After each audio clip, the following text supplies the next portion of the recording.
This is a big weekend for football with college bowl games and the final regular season battles in the NFL.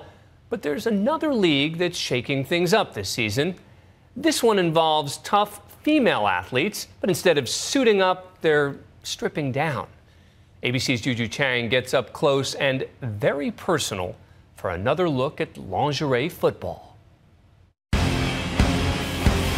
They're tanned, toned, and just as tough as the guys.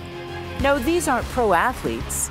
They're the girls next door, some even moms. I feel really good. I feel like we have the momentum. It's halftime in a football locker room. Sit down and shut the up. Even though they're ahead, their coach is not at all pleased. Get your together. That girl's kicking your ass. After 18 years of coaching men, Coach Hack feels the biggest compliment he can pay these ladies is to treat them just like the guys.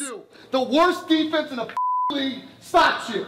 You guys are much better than this. Defensive back right there, great play, cuts back across the green. Welcome to the big leagues, the Legends Football League, where ladies dressed in nothing but a bra and booty shorts play football, ground-stomping, body-bruising football. The Chicago Bliss is part of what league promoters say is the fastest-growing sports franchise. But the LFL also has a chorus of critics who accuse them of objectifying women to sell tickets. So is the sport super sexy or just plain sexist? Most football training doesn't include manicures.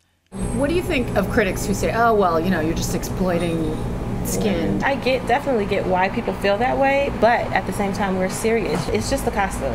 Yashi Rice plays defensive tackle. And Yashi Rice chases her down. None of the players get paid, so her day job? We're going to go through that information together first. Selling life insurance. Her brother, Simeon Rice, played 12 years in the NFL and even won a Super Bowl. Allie Alberts is the wide receiver and a dentist. Her specialty? Periodonture. Allie Alberts made a good play. And brutal hits. You're putting yourself at great physical risk. I really am. And you have already suffered concussions, and yet